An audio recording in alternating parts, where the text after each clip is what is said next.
Hello, my name is Cassie Montgomery, and I teach sixth grade ELA. This is my 11th year teaching sixth grade, and it's my seventh year at WMS. You might know me from teaching math in previous years, or maybe I had an older sibling for ELA as well. My goal is to create lifelong readers and thinkers, and to give every student a place where they feel safe and comfortable at school.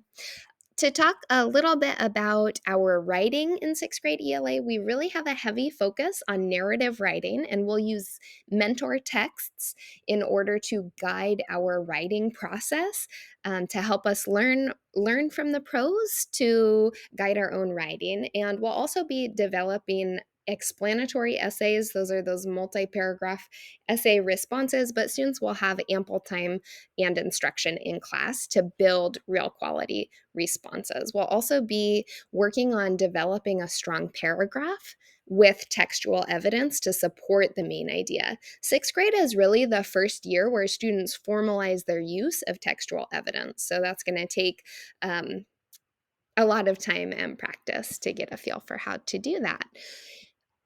For our reading instruction, we'll be focusing on the comprehension strategies. The comprehension strategies are also called the thinking strategies, and I'm just so excited to get into school with the comprehension strategies. This is really the meat of reading.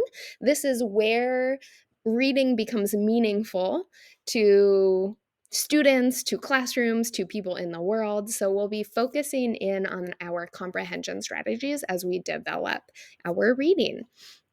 Reading is really important. Time in text is really important. It's the number one indicator of a student's success in school. That's kind of what this um, chart is showing.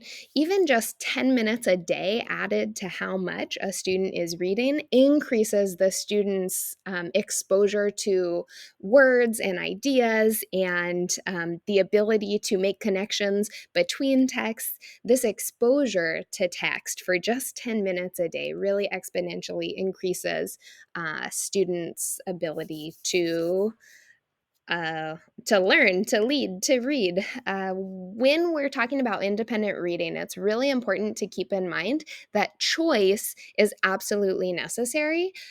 As adult readers, we don't necessarily sit down and go, "Oh, I'm really excited to read this book that I have to read and that I'm dreading." That's not really genuine reading. And since our goal is to help students find a joy in reading and become readers, we want to make sure that we're offering them choice. So, homework is going to be to read 30 minutes a day. You're not going to sign any reading logs. You're not going to take any AR tests on this reading 30 minutes a day. But my expectation is that students are building the habit of reading 30 minutes every day.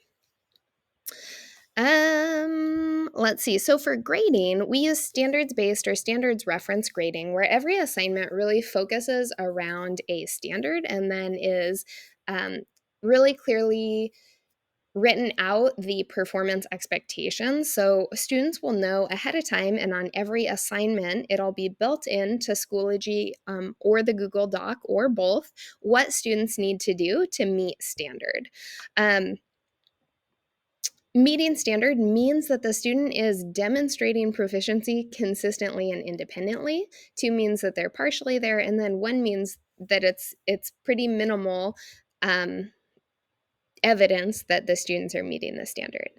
It's important to know that if your student receives a 1 or a 2, it shows that the assignment needs to be redone after the provided support and feedback. So whenever a student is given a grade, they're also given feedback about how to improve or what to do, and students should make revisions anytime that you see a 1 or a 2 on an assignment. I'll accept revisions up to 2 weeks after the original due date. And a little bit more about grading. The grade is totally based on content. I don't grade for behavior and effort, and I don't grade for completion.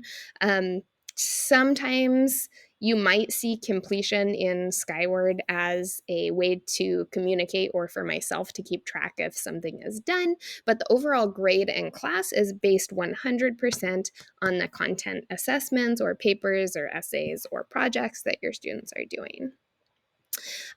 To get a sense for how students will be graded, every assignment has a rubric attached to it where students can see exactly what they need to do to meet standard. And meeting standard is where we want students to be. That is reflected as 100% in their grade, meeting standard. Extending above standard looks really it's kind of cool in language arts what extended learning looks like. Extended learning looks like taking whatever meeting standard is and then going the extra mile with making connections between other texts, with other characters, with other ideas within your own life. Extended learning in ELA is using the synthesis comprehension strategy and taking ownership for your own challenges as a reader. So I'm really excited to push students into that as well. So that application of complex ideas between texts and within our own life is going above and beyond that standard. So, how to help your student? Be sure to encourage them to make revisions. After assignments are graded, there is feedback in the assignments to let students know exactly what they should be doing to meet standard. Have their students read their writing out loud to you or to a pet every so often to make edits or revisions. One of my favorite things to talk to students about is for school in general or for the book that they're reading, what's changed, challenged, or confirmed your thinking? That's a great question to ask. Sometimes, every once in a while, maybe just ask your child, what are you reading about? What's something that happened in your book? Tell me about your book. Encourage students to read a variety of texts, but also hold that choice in text really near and dear to your heart as you're guiding students towards reading. There is a Schoology tour video upcoming that is more in depth about how to see grades, how to submit and resubmit work, where to find the weekly assignment log, and this will be in your students' ELA Schoology class. So be on the lookout for that. Thanks so much for watching. Emailing me is the best way to contact me. So I check my email frequently, and it's cmontgomery@osd.wednet.edu. And one last thing, if you are on the lookout for ELA intervention, I'll talk about that. So if you're in intervention, stick around, and if not, then I'll see you next time. So for ELA intervention, this is a 6th period class. So it's a small environment where we get to focus really specifically on each other in our work. And I'm really excited to have our ELA intervention class at the end of the day. There's kind of a cozy feel to end of the day type instruction.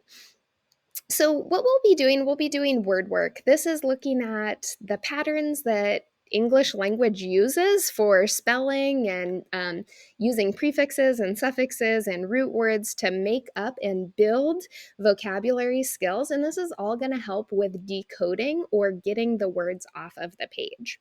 To further our work with the thinking strategies, we'll be using the notice and note signposts about or within narrative and nonfiction text.